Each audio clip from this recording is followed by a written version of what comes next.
Boa noite, voluntários, frequentadores do Núcleo Espírita Alta de Souza, demais internautas que nos assistem no momento. É uma alegria poder passar com vocês esses 30 minutos para falarmos sobre a mensagem trazida pelo Espírito Joana de Ângeles, O Bem é a Meta. Ela é trazida no livro Momentos Enriquecedores, pelo médium Divaldo Pereira Franco. Então, convido a vocês para nos liberarmos das preocupações externas, pensarmos em Deus, no nosso Mestre Jesus, rogar que o seu amor nos envolva, nos proteja, para que possamos ter um bom estudo nessa noite. Convido a todos, nesse momento, a fazermos a nossa prece inicial. Aos que desejarem, podem fechar os olhos para melhor concentração. Pai Celestial, nós te louvamos, Senhor, pela vida, por tudo que recebemos, pelo teu Filho amado que está conosco todos os dias, o irmão maior. Que Jesus possa nos abençoar, nos iluminar. Que a mensagem de hoje possa ser compreendida intelectualmente em nossas mentes, mas que principalmente possamos transferi-la para os nossos corações. Sê conosco, Jesus, que assim seja. Naqueles primeiros anos depois de Cristo, uma mãe, ao dar à luz a sua terceira filha, morre com uma grave hemorragia. O pai, um homem rude, trabalhador, relega os cuidados das 3 filhas à vizinhança. Dependia de alguma alma caridosa que as alimentasse, que as colocasse para dormir. Logo, ele percebe que está sobrecarregado, mas que também está solitário, precisa de uma companheira, ainda jovem, e decide frequentar os bailes do vilarejo nos finais de semana, até que conhece uma jovem, bela, prestimosa, e aquela casa, que antes suja, desarrumada, sem alimento adequado, as 3 irmãs maltratadas, se transforma num lar, com aroma de flores que ela sempre colhia, com alegria que ela gostava de fazer os afazeres da casa cantando, arrumada, as filhas, as 3 irmãs bem tratadas. Podemos imaginar que muito rapidamente essas 3 irmãs passaram a chamar de mãe. E ela também nutria um afeto muito grande por aquelas 3 crianças. A última, inclusive, dormia em seus braços. Mas uma tragédia se abate sobre esse lar. Alguns anos para frente, essa mulher não consegue engravidar. E ela se sente humilhada, envergonhada perante aquela vizinhança, perante todos do vilarejo em que eles residiam. E o marido começa a desprezá-la. Ela vai dormir num aposento separado, nos fundos, constantemente agredida fisicamente, ele sempre colocando que ela não servia para nada, nem sequer para dar um filho. Como era o costume, a intolerância da época, o preconceito, era uma situação corriqueira, de forma que às vezes que ela era agredida, as 3 crianças não se envolviam, com medo que também fossem castigadas. Não era incomum esse tipo de relacionamento numa casa naquela época. Bom, mas chega um dia que essa mulher é agredida, ferozmente açoitada. Nesse dia, ela se enche de raiva, de revolta, se olha no espelho, e em vez daquela bela e sensual mulher de alguns anos atrás, ela vê apenas as rugas, o cabelo ressequido, as mãos calejadas, as marcas das cicatrizes que ficaram em seu corpo. Mas outra coisa também vem à sua mente. Aquelas 3 irmãs representavam para ela o atestado de sua incompetência em gerar filhos. Aquela convivência passou a ser penosa. E ela começou a desenhar um plano em sua mente. E muito rápido o concretizou. ela lembrou que periodicamente passava por aquela cidade uma caravana de mercadores que compravam moças jovens para serem prostituídas em cidades maiores. Aquele era o preço de sua liberdade. Um mês depois, embarcava nessa caravana essa mulher com as 3 irmãs. Na primeira cidade que a caravana para, a mulher desce com o dinheiro e mesmo aos gritos desesperados das 3 irmãs, que não entendiam o que estava acontecendo, ela seguiu sem olhar para trás. Alguns meses depois, quando chega na Palestina, a caravana para, monta lona. Essas 3 irmãs e outras moças são colocadas numa jaula para venda. Humilhadas, a maior preocupação delas é que fossem separadas. Aqueles homens ali, olhando-as como se fossem animais, disputavam a tapa, porque elas realmente eram muito belas.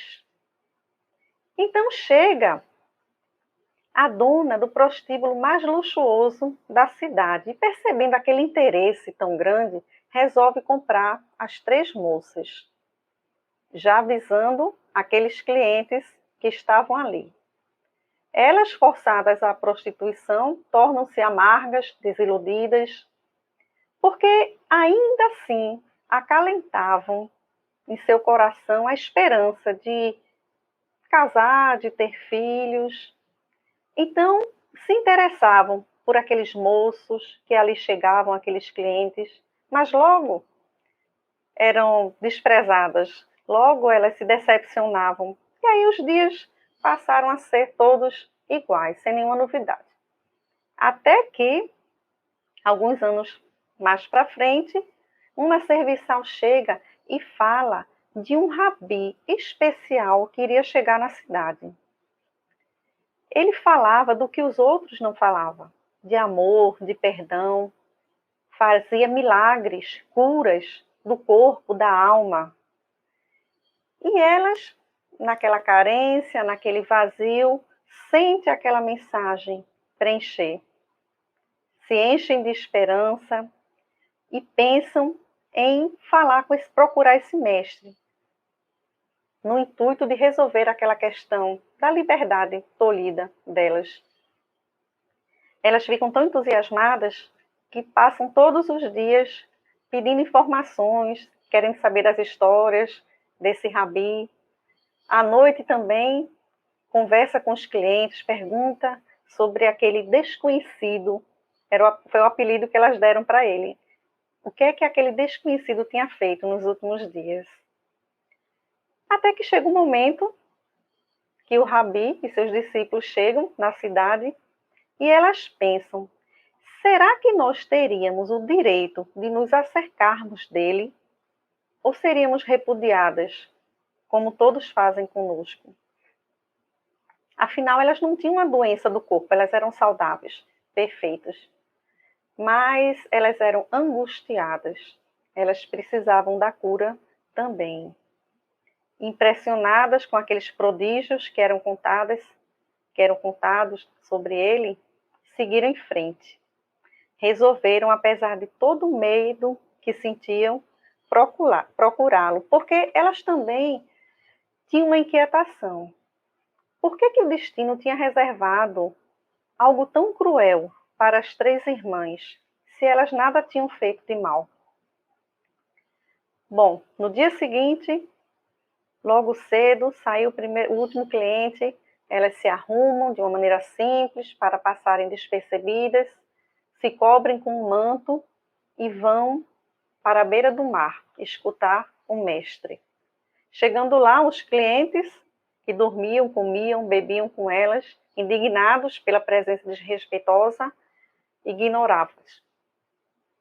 Elas conseguem sentar bem aos pés do mestre da Galileia, sem coragem de levantar a cabeça ainda, com medo de serem expulsas, começam a olhar aos pouquinhos, e aquele rabi era belo e amoroso, era muito mais do que elas imaginavam. Sobretudo, o olhar sereno, compassivo, que fez com que a partir dali elas não tivessem mais nenhum tipo de medo, não temessem mais nada. Ficaram ali caladinhas. Jesus percebe as três irmãs, o disfarce, reconhece o íntimo de suas almas, de seus anseios, e por isso enche os olhos de lágrimas, porque não tinha como tirá-las daquela situação. Havia um contrato, elas tinham sido vendidas, elas eram escravas. E assim ele começa a falar de um outro tipo de libertação, a da alma, aquela que não escraviza, não compra, não possui. Jesus e os seus discípulos ficaram mais alguns dias na cidade. Todos os dias elas saíam escondidas logo cedo, só voltavam no final da tarde. E ali elas absorviam todos os ensinamentos e presenciavam, foram testemunhas das curas, dos milagres do Mestre. Elas ficavam tão jubilosas quando chegavam que começavam a doutrinar as serviçais, as colegas de profissão, a dona do prostíbulo e até os clientes. E ao fazer isso, elas começam a escutar as confissões também da solidão e da tristeza que aqueles homens sentiam, porque chegavam ali para terem momentos felizes, de prazer, mas saíam da mesma forma com que tinham chegado, vazios. E aquilo foi transformando o que ela sentia por eles de asco, de raiva, de revolta, em compaixão. Porque todos têm uma história, todos têm seus motivos. Quando a gente conhece, quando a gente compreende, nós também nos vemos na situação do outro. Bom, Jesus, ao partir com seus discípulos, deixa a sua presença espiritual. Elas acham estranho vê-los fugir, vê-los sair daquela paisagem que elas olhavam, mas com uma saudade boa, suave. Parecia que ele continuava com elas ainda. E elas se tornaram muito conhecidas na Palestina, porque aqueles homens que iam ali em busca das mulheres, das três irmãs belas, que ainda eram, encontravam também afeto, amizade, de forma que lares foram reconstituídos. E esses clientes começaram a contribuir com obras assistenciais que a dona do prostíbulo, já evangelizada por elas, permitiu que acontecessem, desde que eles pagassem, que ela não tivesse nenhum custo. Bom, alguns anos depois, nesse prostíbulo, chega uma mendiga. Era muito comum naquela época, porque toda mulher que ficasse viúva, que perdesse sua família, que tivesse alguma questão, não conseguisse casar, não tinha outra oportunidade senão virar prostituta. Dizem que naquela época na Palestina haviam mais de 1000 prostíbulos cheios e muitas chegavam e não podiam ser acolhidas, de tantas que eram. Então viravam mendigas. Aquele prostíbulo já era especial, já era um ponto de luz. Quando essa mendiga chega, elas se enchem de compaixão, recebem, mal sem saber que estavam fazendo inconscientemente o que Jesus pedia. Deram pão, deram a comida, deram vestes, deram banho, o remédio. E quando se dá a um desses pequeninos, Jesus já dizia que estava dando a ele próprio. Mas no dia seguinte, essa mendiga não se levantou. E as três irmãs acharam estranho, foram no quarto ver o que tinha acontecido. Observaram que ela tinha uma febre. Quando tocaram nela para tratar, que a mendiga se virou, as três, numa só voz, elas disseram: mãe. Aquela mulher, nesse momento, entendeu, reconheceu aquelas três filhas de coração. Ela entendeu que não precisava gerar um filho de seu ventre, que elas já estavam ali, amando-a, sem julgar, sem censurar. Essa mulher fica nesse prostíbulo, é aceita como trabalhadora. E essas 3 irmãs, quando se tornam mais maduras, que esperavam ser despejadas do prostíbulo, que era uma prática normal, quando as mulheres não serviam mais, a dona transferiu elas daquele serviço para os domésticos, o que foi uma surpresa grata para elas, que se livraram de tão exaustivo trabalho. E mais tarde ainda, um pouco mais velhas, outra surpresa, quando achavam que finalmente iam ter que se ausentar do prostíbulo, essa dona do prostíbulo oferece o vão que fica atrás do prostíbulo, para que elas pudessem lá terminar os seus dias. O local era tão grande, cada uma poderia ter seu quarto. Elas pensaram até em rejeitar, porque não necessitavam daquilo tudo, mas não quiseram ofender aquela senhora e aceitaram.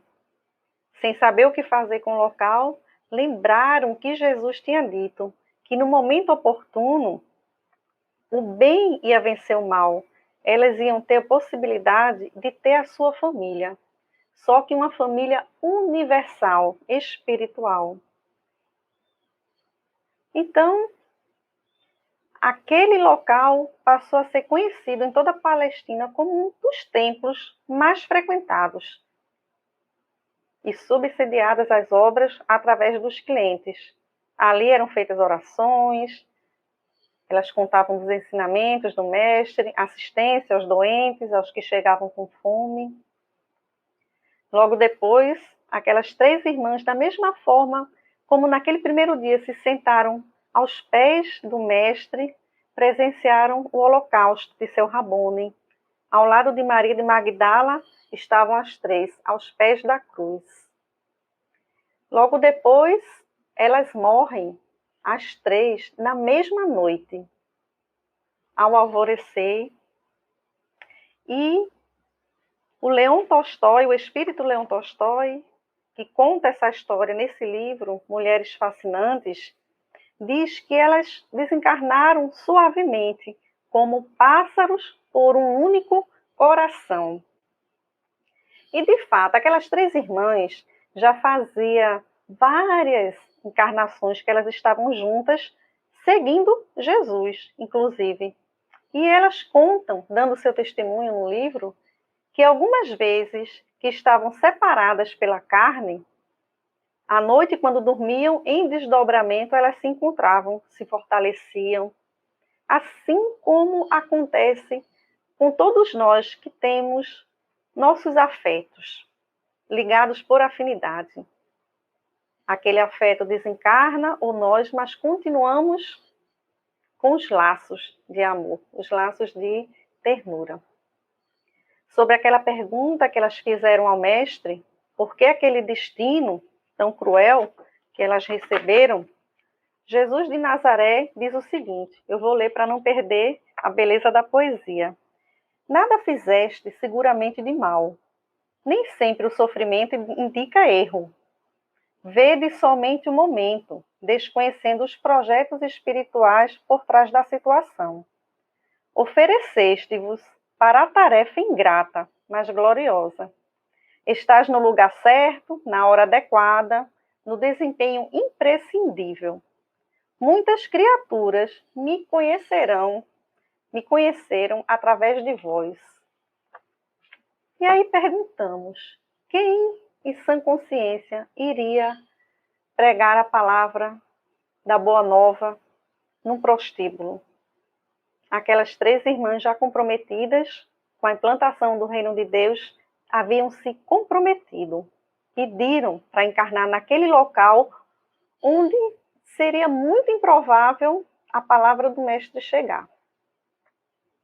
Voltando aqui para abril de 2020, em tempos de Covid-19, onde a gente vê a prática da caridade, da fraternidade, solidariedade, de uma forma coletiva, assim como a pandemia é coletiva, coletivamente vemos esses movimentos, precisamos lembrar, ter consciência que esses pilotis dessa nova era do bem, que estão sendo erguidos é às custas das renúncias individuais de vários heróis anônimos, nem sequer registrados pelos evangelistas. Essas pessoas, assim como nós, os pequenos núcleos do bem que acontecem e fazem a prática do bem de uma forma desinteressada, com esquecimento deles mesmos, é o que está implantando essa coletividade voltada para o bem.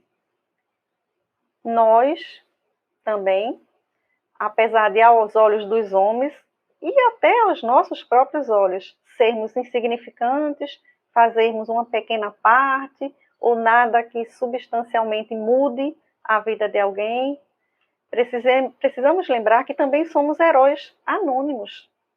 As histórias são semelhantes a vida inteira, mas aos olhos de Deus é a parte que nos cabe no lugar onde estamos. Isso é esperança na vida futura, em direção à nossa felicidade. Né? E é uma história com final feliz, essa. Do ponto de vista material, os cientistas dizem que fazer o bem tem um fundamento biológico, que, por sinal, essa atitude é exclusiva do ser humano, da espécie humana. Em tese, uma das teses é que a generosidade ela está em nossos genes. Nascemos condicionados a fazer o bem. Isso é uma evidência da ciência. Eles só não sabem o motivo, o porquê. Mas é admitido por eles, né? Porque quando fazemos o bem, o cérebro, ele libera os hormônios do prazer, da felicidade, que combatem automaticamente a depressão e a ansiedade. Isso é medicina, né? Então, há um nível de recompensa tão grande quando fazemos o bem, que fazemos doando o que tem de talvez mais caro a nós, que é o nosso tempo, e ainda gastamos dinheiro para fazê-lo. Do ponto de vista religioso e espiritual, amar a Deus sobre todas as coisas, primeiro mandamento, e o segundo que completa, ao próximo como a si mesmo. E a gente pode ampliar isso, porque não basta só fazer o bem, não basta só não fazer o mal. Nós precisamos sempre compor esse espaço do mal. Não podemos nos abster. Quando deixamos de fazer o bem, estamos possibilitando que o mal se estabeleça. E somos responsáveis do mesmo jeito, pelo bem que não fizemos. Porque o bem, o mal ele não existe. É a ausência do bem. Como nos dizem os espíritos, a Allan Kardec, no Livro dos Espíritos, na pergunta 642. E aí pensamos, por onde começar? Porque nós temos uma tendência a inverter as coisas, a pensar de fora para dentro, do grande para o pequeno. Achamos que temos que fazer grandes obras. Mas o benfeitor Emmanuel nos diz o seguinte, que o maior bem que nós podemos fazer ao outro é sermos melhor a cada dia. Então não precisamos ir longe. Às vezes está muito perto, podemos começar pelo próximo mais próximo, que é a nossa família, com quem nós dividimos o lar, nossa comunidade, amigos, colegas de trabalho, e aí vai se expandindo para a família universal. Assim como Jesus recomendou aquelas 3 irmãs, né? E além daquela família do corpo, e além do material, e para o moral, para o bem moral também, que é o que? A tolerância, perdão, a compreensão, o tempo que você pode dar, o apoio emocional, a paciência, muitas formas de fazer o bem. O orador e pedagogo Divaldo Pereira Franco diz que o que nós podemos de melhor fazer por quem está ao nosso redor nesse momento de pandemia é termos calma. É a nossa calma, ela que pode ajudar muito nesse momento. E confiança, precisamos mudar o olhar. Como eu disse, nós temos uma tendência a inverter as coisas. Em vez de olhar a doença, conforme diz Sueli Caldas Schubert, a doença é a cura. É nela que nós aprendemos, melhoramos. Então, tem até um personagem de uma novela que vai reprisar, que ele tem esse slogan. Ele sai do interior para a cidade grande, já tem um simbolismo, né? Sai do pequeno para o grande, em busca da mãe que não conheceu, ou seja, em busca da felicidade dele. E o lema dele é esse, que tudo que acontece de mal é para o bem. O espírito Joana de Ângeles nos diz o seguinte, a mentora de Divaldo Pereira Franco: não há ninguém que não possua bondade interior. Há, nos refolhos da alma, a presença de Deus como luz coagulada, aguardando os estímulos de fora, a fim de brilhar com alta potência. É tão bela essa mensagem porque ela nivela todo mundo. Ela nos fala de sermos iguais perante Deus, porque todos temos o seu DNA, todos temos tendência para o bem. Apenas estamos em momentos diferentes, uns mais evoluídos, outros um pouquinho atrás. E Emmanuel nos diz o seguinte sobre esse bem que recebemos de Deus: assim como a água, para manter-se pura, precisa escoar, e o sangue precisa, para não necrosar, circular em nosso corpo, ou seja, tem que dar vazão, nós recebemos incessantemente, palavras do benfeitor, o bem de Deus. O alimento, a vida, o ar, a natureza, a saúde. O que recebemos não pode parar em nós. Temos que dar vazão. E ele diz o seguinte: toda obstrução causa inércia e enfermidade. Logo, quando fazemos o mal ou nos omitimos no bem, ficamos doentes.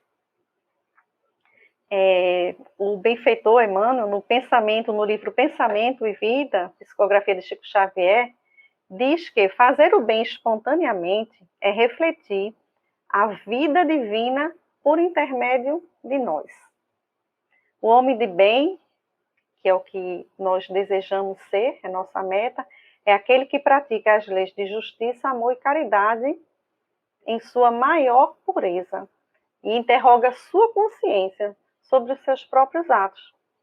Recomendo a leitura da questão 919 do Livro dos Espíritos, onde tem um roteiro perfeito feito por Santo Agostinho de como, na prática, fazermos o bem, sermos a cada dia melhor. Porque as leis já estão na nossa consciência, né? No mesmo livro, na questão 621.